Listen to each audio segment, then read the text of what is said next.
और हम थोड़े बहुत कवि सम्मेलन कराएं, 10-50 चैनलों पर दिख गए तो भ्रम होने लगा कि हमारा तो खानदान मेरे नाम से जाना जाता है।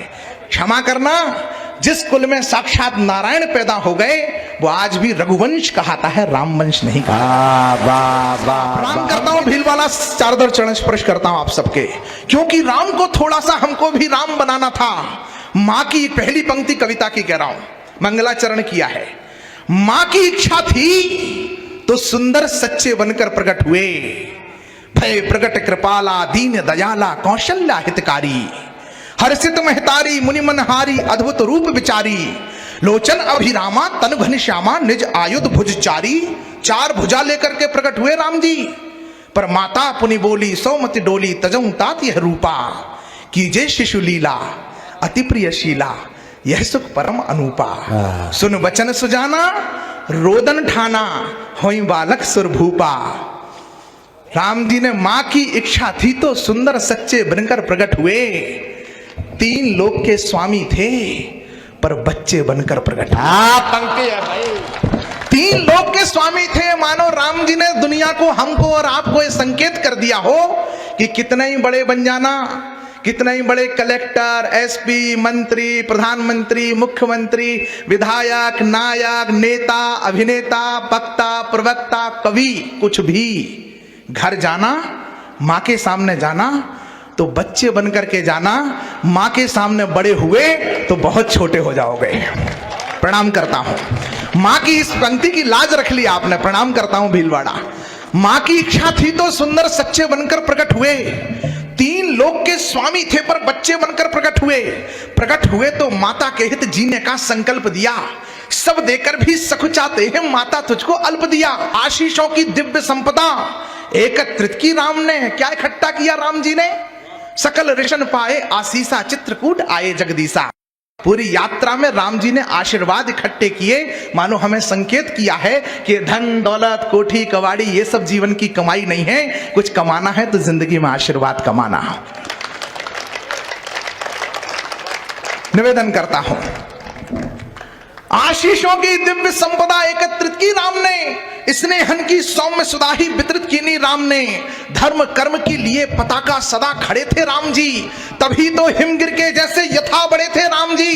प्रातः काल उठ करके वंदन मात पिता गुरु चरणों में, सौम्यशीलता सदा समाहित हो अपने आचरणों में। गुरुकुल जाकर शिक्षा लेना शिक्षा की मर्यादा है। राम जी दशरथ जी ने होम ट्यूटर नहीं लगवाया, घर पर भेजा, वहां आश्रम में जाकर के भेजा। राम जी जब धनुष भंजन करके आए और ताड़का सुबाहु का वध करके आए तो माता कौशल्या उनको गोद में लिटा करके उनके बाल सहला रही हैं। बाबा तुलसी एक चौपाई कहते हैं, बाबा तुलसी लिखते हैं कि सकल अमानुष कर्म तुम्हारे केवल कौशिक कृपा सुधारे। ये राम जो तुमने कर दिखाया है ये सब मनुष्यत्व के बस की काम नहीं थे, ये गुरु की कृपा से तुमने कर दिया। और हम अगर हमारा बच्चा कुछ बड़ी उपलब्धि हासिल कर ले तो सबसे पहला श्रेय कहते हैं हमारा बच्चा अच्छा है। गुरु की कोई या स्कूल की कोई या विद्यालय की कोई बड़ी बात नहीं है, वरना पूरा स्कूल टॉप नहीं कर जाता। लेकिन राम जी संकेत करते हैं, रामायण संकेत करती है। तब निवेदन करता हूं, गुरु गृह जाकर शिक्षा लेना शिक्षा की मर्यादा है। प्रेम से बढ़कर प्रेम भाई से देखो कितना ज्यादा है। राम करहि भ्रातन पर प्रीति नाना भांत सिखावे नीति। अपने भाइयों को अपने जैसा बनाना धर्म का काम है, राम का काम है। अगर एक भाई कलेक्टर बन गया और दूसरा चपरासी भी नहीं बन सका तो समझ लीजिए कि बड़ा भाई रावण जैसा था, राम जैसा नहीं था। मैं निवेदन करता हूं, जीवन के हर आयामों का लिया सलीका राम ने। गुरु कृपा से शस्त्र शास्त्र को मन से सीखा राम ने। बात है। गुरु कृपा से राम जी ने सब छोड़ा, घर नगर परिवार ममता राजपाट सब कुछ छोड़ा। 1 मिनट के लिए भी शस्त्र नहीं छोड़े, क्योंकि बिना शस्त्र के धर्म की रक्षा नहीं हो सकती। गुरु शस्त्र शास्त्र को गुरु कृपा से, शस्त्र शास्त्र को गुरु कृपा से मन से सीखा राम ने। और मैं भीलवाड़ा में खड़ा हूं इसलिए भी प्रणाम करता हूं, जिन कुटियों का जिक्र किया कि भीलों का बनाया हुआ शहर है, इसलिए भी प्रणाम करता हूं कि राम जी के आदर्शों को सबने छोड़ दिया हो लेकिन भीलों ने कभी नहीं छोड़ा। उनके कंधे से धनुष बाण कभी नहीं छूटा। इसलिए भीलवाड़ा को भी मैं प्रणाम करता हूं कि नैया की शस्त्र शास्त्र को गुरु कृपा से मन से सीखा राम ने, कि नैया को विपरीत धार के खेना खेना सिखलाया। राम का जीवन है जिसने बस देना देना सिखलाया। वाह भाई, राम का जीवन है जिसने बस देना देना सिखलाया। स्वयं अभिनंदन। और कहीं कविता भूल जाता तो इतने में मुझे लगता है मेरे हाथ से ग्रिप से मन चला जाता, लेकिन ये भीलवाड़ा के आप लोगों की महानता है कि मैं कविता सुना पा रहा हूं। निवेदन करता हूं, प्रणाम करता हूं। नैया को विपरीत धार के खेना खेना सिखलाया। राम का जीवन है जिसने बस देना देना सिखलाया। स्वयं प्रतापी होकर, युवा पीढ़ी भी सुने, स्वयं प्रतापी होकर पितु का नाम सदा आगे रखा। राम जी परिचय कैसे देते हैं? जो रिपान प्रभु कीन प्रणामो, पिता समेत लीन निज नामो। मैं दशरथ नंदन राम हूं। और हम थोड़े बहुत कवि सम्मेलन कराएं, 10-50 चैनलों पर दिख गए तो भ्रम होने लगा कि हमारा तो खानदान मेरे नाम से जाना जाता है। क्षमा करना, जिस कुल में साक्षात नारायण पैदा हो गए वो आज भी रघुवंश कहता है, रामवंश नहीं कहता। हम कितने ही बड़े हों पर हमारा कुल खानदान हमसे बहुत बड़ा है। स्वयं प्रतापी होकर पितु का नाम सदा आगे रखा। मान बढ़ाया कुल का पर अभिमान सदा त्यागे रखा। नैतिकता की कड़ी कसौटी सदा कसाए राम जी। सिर्फ हृदय में सिया बसाए सदा हमारे राम जी। रिपुओं को उत्तर देते थे सदा शस्त्र संधान से, पर अपनों को बहलाते थे मनुहारी मुस्कान से। बात है भाई, वाह। पर अपनों को बहलाते थे मनुहारी मुस्कान से। धर्म अधर्म के पथ का क्या, धर्म अधर्म के पथ का क्या होता परिणाम बताना था। क्योंकि राम को थोड़ा सा हमको भी राम, क्योंकि राम को थोड़ा सा हमको भी। अंतिम बंद पढ़ रहा हूं कि मार्ग सदा पूछा संतों से। इस अंतिम बंद को लिखने के लिए कविता लिखी। अब कविता आ रही है, मुझे भरोसा है कि आप संभाल लेंगे। कि मार्ग सदा पूछा संतों से, यह भी प्रभु की शिक्षा थी। बन जाने का निर्णय लेना कितनी कड़ी परीक्षा थी। बन जाने का निर्णय लेना कितनी कड़ी परीक्षा थी। कर्म के पथ से विचलित करने स्वयं कर्म भी आया था।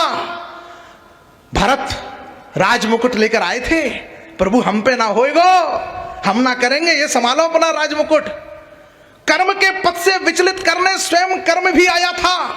धर्म के पथ से उन्हें डिगाने स्वयं धर्म भी आया था। गुरु वशिष्ठ, राम भरत के प्रेम की आसक्ति को समझो, लौट चलो राम। क्या धर्म कह रहा है? क्या कह दिया भाई? धर्म के पथ से विचलित करने स्वयं धर्म भी आया था। संबंधों का मोह डिगाने आया था ममता बनकर तीनों माताएं केकई मां सहित। लौट चलो राम, गलती हो गई हमसे। संबंधों का मोह डिगाने आया था ममता बनकर। क्षमताओं को कमतर करने आई थी समता तनकर पूरी अयोध्या की प्रजा। और इतने हठपूर्वक आई थी, राम जी ने कहा कि नहीं तुम लौट जाओ, तो बोले नहीं हम नहीं लौटेंगे, आप नहीं जाओगे तो हम भी यही रहेंगे। राम जी ने कहा अयोध्या छोड़ दोगे? बोले सा अयोध्या तत्र राघवा, जहां राम है वहीं अयोध्या है। बहुत अच्छा। इतनी हट थाप और हम सुनते तो हम कहते देखो यार हम तो यहां तक आ गए थे, अब लोग मान नहीं रहे, माता जी भी नहीं मान रही हैं, भरत भी नहीं मान रहा है, लक्ष्मण जी भी कह रहे हैं भैया चलो, अब सब कह रहे हैं तो गुरु जी भी यही आज्ञा कर रहे हैं तो चलो चलते हैं। महाभारत पर टिप्पणी को लेकर के एक पीछे से आवाज उठी है, मैं जिम्मेदारी के साथ टिप्पणी कर रहा हूं। रामायण और महाभारत इस कोरोना काल में आपने और हमने देखी है, साथ में 10 से 12, 12 से 2, दोनों जगह धर्म था, दोनों जगह भाई थे, दोनों जगह स्वयंवर था, दोनों जगह गुरु थे, दोनों जगह धर्म का लिए युद्ध था, दोनों जगह धनुर्धर थे, दोनों जगह धर्म युधिष्ठिर के रूप में या राम जी के रूप में, दोनों जगह प्रतिज्ञाएं थी, दोनों जगह स्वयंवर थे, और भी बहुत कुछ था जो दोनों जगह था। सब कुछ होने के बाद भी एक बहुत बड़ा अंतर है। रामायण के निर्णय और महाभारत के निर्णय के परिदृश्य में आप देखेंगे कि महाभारत के निर्णय व्यक्तिगत निर्णय थे। मैं हस्तिनापुर के सिंहासन से बंधा हूं और इतना बंधा हूं कि चीरहरण हो रहा है कुलवधु का, फिर भी मैं बंधा हूं। दूसरी तरफ सब लोग कह रहे हैं राम जी से कि लौट चलो राम जी, तब भी राम जी कह रहे हैं कि इतिहास क्या कहेगा, आने वाला समय क्या कहेगा, यह समाज क्या कहेगा, अयोध्या की कीर्ति कलंकित हो जाएगी, धर्म का क्या कहेगा। जब जब व्यक्तिगत होकर के निर्णय लेंगे तो जिंदगी में महाभारत हो जाएगी, जब जब समष्टि के बारे में सोच करके निर्णय लेंगे तो रामचरितमानस हो जाएगी। तूफान कर दिया, वाह वाह। इसीलिए महाभारत उदाहरण बन गई और रामचरितमानस अनुकरण बन गई, रामायण अनुकरण बन गई। कमाल है भाई, वाह। संबंधों का मोह डिगाने आया था ममता बनकर, क्षमताओं को कमतर करने आई थी समता तनकर। कदम कदम पर सुविधाएं भी पथ रोकी थी राम का, कितनी राक्षस गणिकाएं भी व्रत रोकी थी राम का। सही मार्ग पर लाकर पशु भी मनुज बनाए राम ने। हनुमदाद सब बानर वीरा, धरो मनोहर मनुज शरीरा। हनुमान जैसे जितने बानर रीछ जो भी हो सब मनुष्य बन जाओ। और दूसरी तरफ एक आवाज आती है कि हूं कपट तुम मृग छलकारी, जह विद आन हरो नृप नारी। मामा मारीस, तुम जो मृग बन करके जाओ ताकि मैं राजा की नारी का हरण कर सकूं। एक पथ है जो जानवरों को भी मनुष्य बना देता है, एक पथ है जो मनुष्य को भी जानवर बना देता है, लेकिन जो देने का पथ है वो राम का पथ है, वो आपको जानवर से भी मनुष्य बना सकता है। और एक लेने का पथ है दूसरे का, रावण का पथ है जो आपको मनुष्य से भी जानवर बना सकता है। आपको और हमको तय करना है कि क्या करना है। भाई वाह वाह। सही मार्ग पर लाकर पशु भी मनुज बनाए राम ने। मैंने कहा मैं उद्दोलना सुना सकता था, पाकिस्तान पर बम भी फेंक सकता था, लेकिन मुझे लगा कि आज बड़े लोगों के बीच में कुछ अच्छी बात करना है, इसलिए मैंने कविता का चयन किया। रिस्क लिया, होनी चाहिए थी यार यहाँ पे। निवेदन करता हूं। सही मार्ग पर लाकर पशु भी मनुज बनाए राम ने, जीत गए तो राजा रिपु के अनुज बनाए राम ने। सिंहासन पर सास सियाजू बैठी थी संग्राम के, नारी का सम्मान गढ़ा ऐसे थे ठंग राम के। पर पितरों की यशो कीर्ति और पुत्रों की कृति बचे, इसीलिए बनदेवी वाली रचना राजा राम रचे। लवकुश जैसे संस्कार हो, एक दंपति है एक माता पिता है, तो हमारा सबसे बड़ा कर्तव्य क्या है? मां का कर्तव्य है कि वो बता दे अपने बच्चों को कि तुम्हारा पिता कौन है, और क्षमा करना हम पिताओं का कर्तव्य है कि अपने बच्चे को ये संस्कार दे दें कि परम पिता कौन है।